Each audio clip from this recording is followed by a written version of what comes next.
Harley Emerson, and I am the Artistic Director and CEO of Elevate Vocal Arts. And today I am here with a very special guest, Reginal S. Wright. Welcome. Thank you so much for joining us.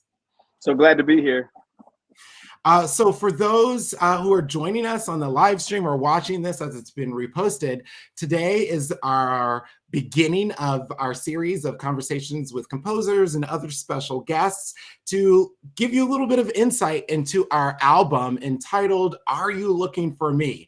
Our album, Are You Looking for Me? Drops on Monday, May 20th. So please follow us at Elevate Vocal Arts to make sure that you receive all the notifications and that you are able to stream on your favorite streaming platform, whether that's Spotify, Amazon, Apple Music, etc. We definitely want to share in this moment with you all. And if you have any questions about our program that we have or about the album or just want to send us some love, please know that you can visit us at elevatevocalarts.org and you can send us a message there.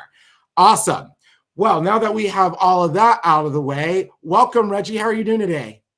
It's really great. It's a nice semi-cool morning here in Texas. It'll be like 90 degrees later. So the morning is beautiful. That's why we're outside on the patio. Well, it looks like a great patio and a great spot to be. Again, thank you for joining us. So Absolutely. For our folks who might not know who you are, can you tell us a little bit about yourself and what your work is like and what you've been doing? Okay, yeah, sure. My name is Reginal Wright, and I'm a composer that's based here in Arlington, Texas. If you're familiar with the Dallas Cowboys or Texas Rangers, that's the city where they play. I am a teacher turned composer. I started teaching I've been teaching for 24 years. Let's just say I've been teaching a long time. And I started writing, composing pretty much out of a need to fulfill some literature requests for my tenor bass choir. They're really small. And the needs were either too great for them, the music was not accessible for them, or it was too accessible. So I started writing just to bridge the gap so that they would have music to perform. And we did that a couple of times and just realized that this is something we may be able to do. So we studied some composing, and we started the whole writing train. And during COVID, since we had a little more time, we were kind of stuck in the house. I did a deep dive on the writing, and coming out of COVID is when you will see the piece Tides that we'll talk about today. And recently, I started working at Baylor University, lecturer in choral music. Really great position. We just finished our second semester there, and we're looking forward to the fall and a lot of great things and great things happening there at Baylor. Awesome. So what's it been like with the transition to Baylor? Have you been loving that? Like, has it been very different from being in like the public school setting? It is very different from being in the public school setting in a few different ways. One, the way that your time is allocated. You know, at public school, you pretty much work from 7 o'clock when you get there till 4 or 5 when you leave. At college, you teach a couple of classes, and then you have to prioritize and handle your projects and things like that in this time that you're not teaching. So it's not quote unquote free time. It's actually, creative time and collaborative time and planning time truly that you have to get done. And the second thing is you're teaching, they're all adults. So it's that part is great, but it gives me an opportunity to mentor future teachers that are going to go into the field that I love so much. Awesome. That is just really really good to hear, and I'm just so excited for you being there at Baylor. And it's really great because you're going to bring so much, and you already are bringing so much experience from being an actual classroom teacher for a long time. And so I think that's really important and really just critical. So thank you for all your work. Thank you for all of your composition. And I just want to talk a little bit about this piece called Tides. So Yes.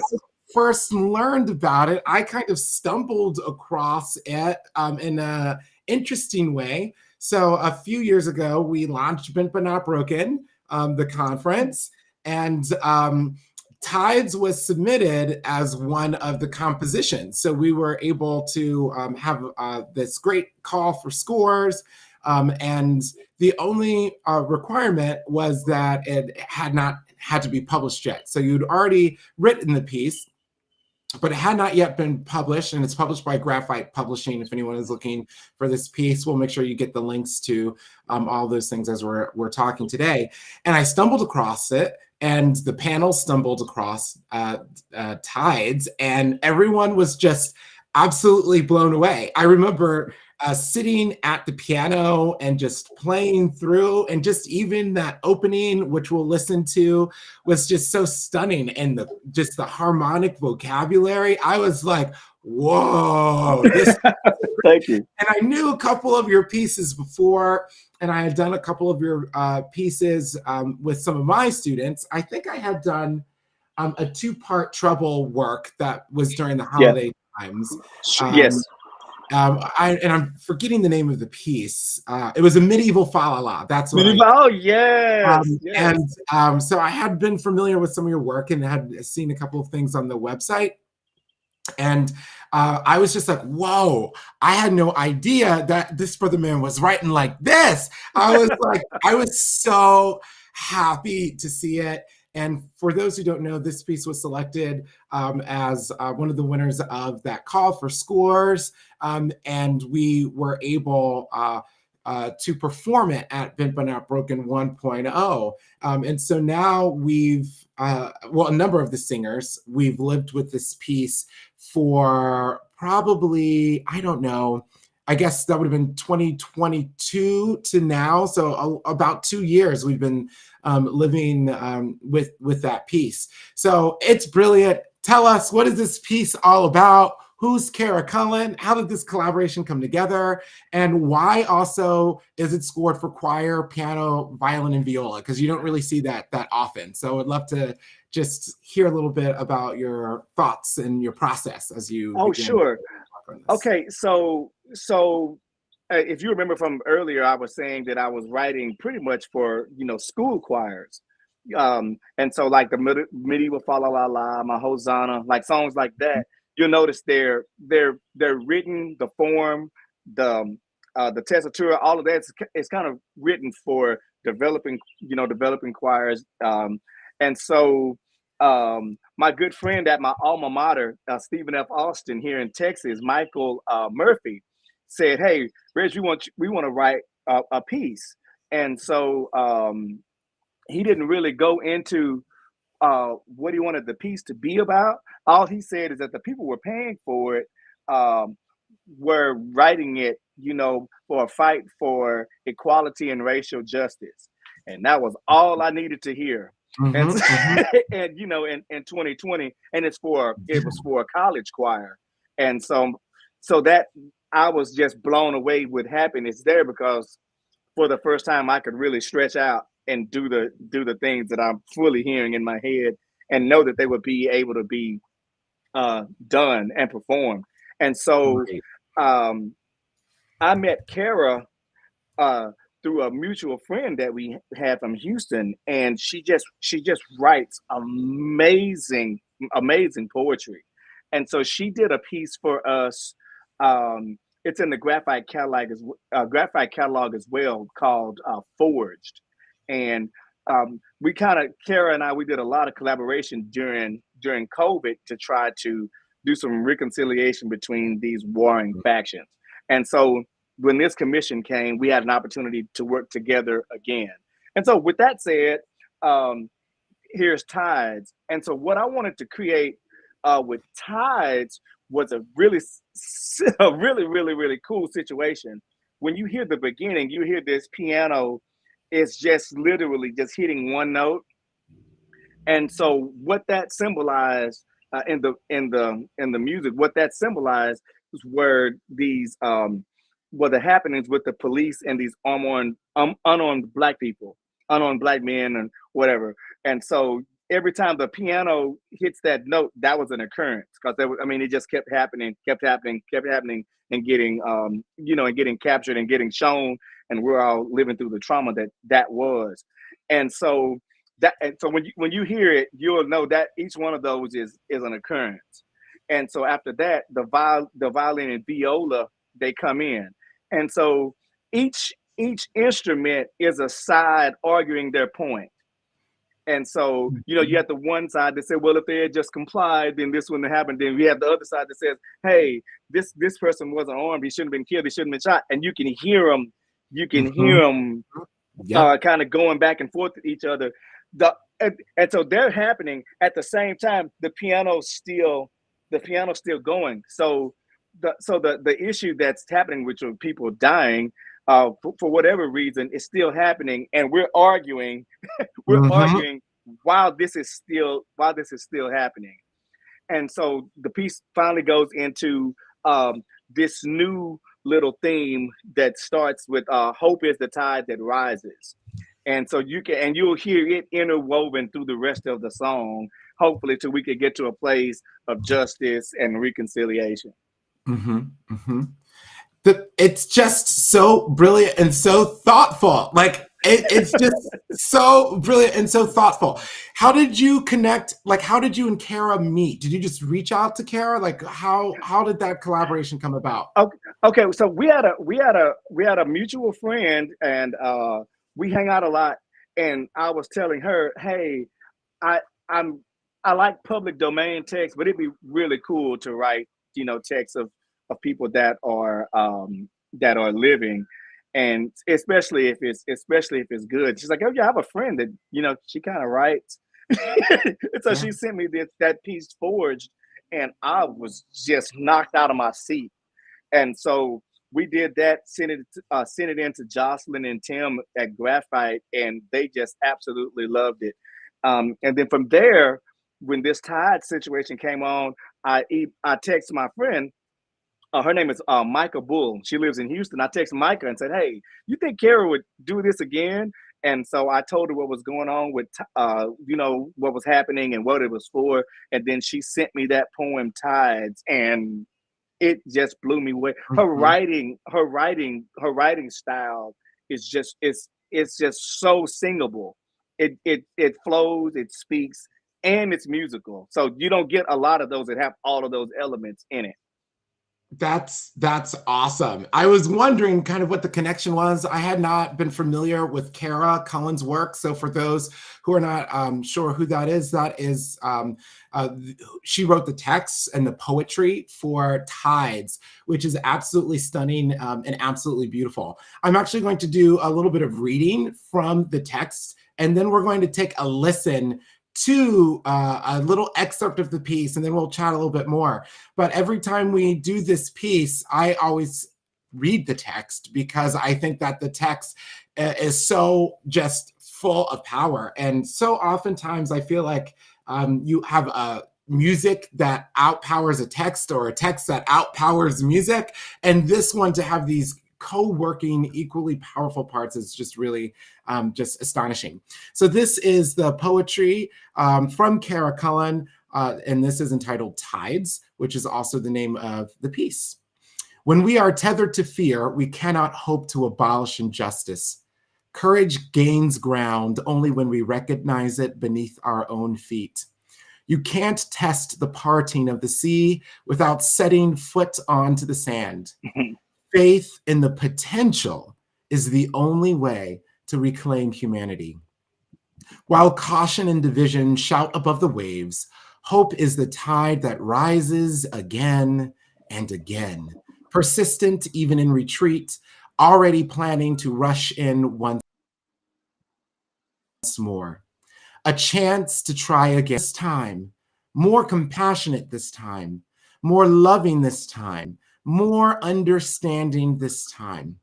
We should be the sea that never tires of returning to the shore, that retreats and gathers strength to fight again and again. Washed clean, not forgotten, forgiven to try again, better this time, compassionate this time, loving this time, understanding this time. Just a brilliant, brilliant piece of poetry. And I just love it so much, particularly the faith in the potential is the only That's the only way. Humanity. And it's like, it's not necessarily a faith in knowing that it's going to happen, but just the potential, the possibility. And possibilities. And that's powerful. I love that. And so today, when we listen to an excerpt, the piece has many arcs that are throughout it. And in total, the piece runs about 7 minutes. And so we'll listen to a chunk of it today, and then you can listen to the whole thing on Monday when you download the album. And we'll stop at that Reclaim Humanity section. And it is just beautifully like dissonant in a way that makes us question what is happening. And you'll hear Elevation interpret that in this very kind of bright way. So thank you for your work. We're going to listen to a couple minutes of Tides, and then we'll chat a little bit more. So here is Reginal Wright's Tides.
And so that's that humanity part we were talking about. It's so brilliant. Absolutely.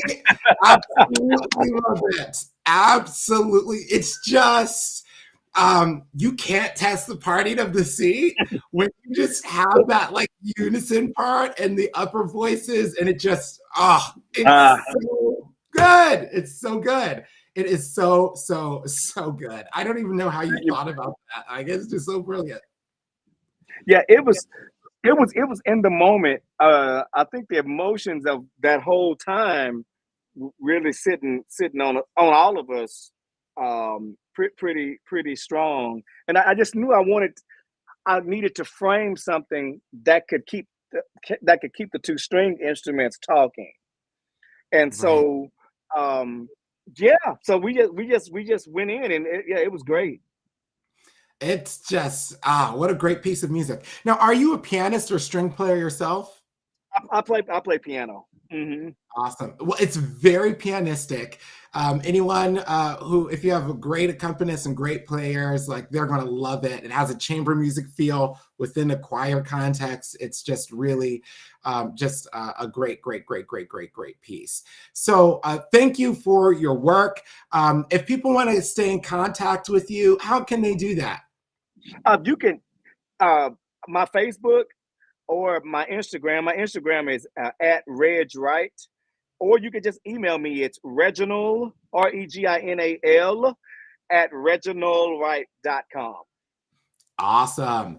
And so you can see the website there. We'll also link in the comments other ways like your website and your handles in case folks want to follow you and see what you're up to. I do also want to take a moment to just call out a couple of pieces that I want to recommend to some folks by Reggie's.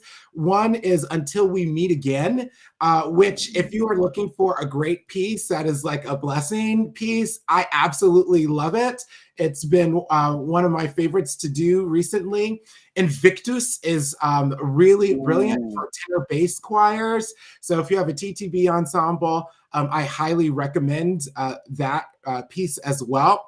And then there's also We Are the Music Makers, which also appears in Marcus Garrett's book, his anthology on the choral music of Black composers.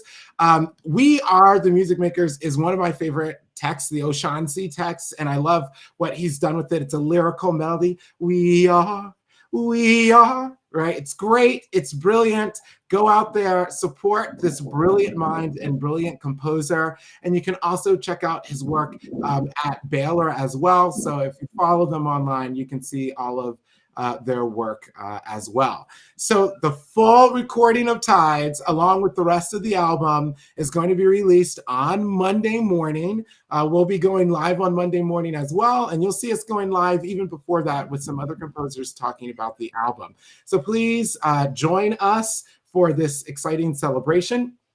We also invite you to join us on elevatevocalarts.org or on any of our channels, Facebook, YouTube, Insta. We're on all of the things, not TikTok yet, but pretty much we're on all of the channels. So thank you so much. Do you have any last words for us about anything?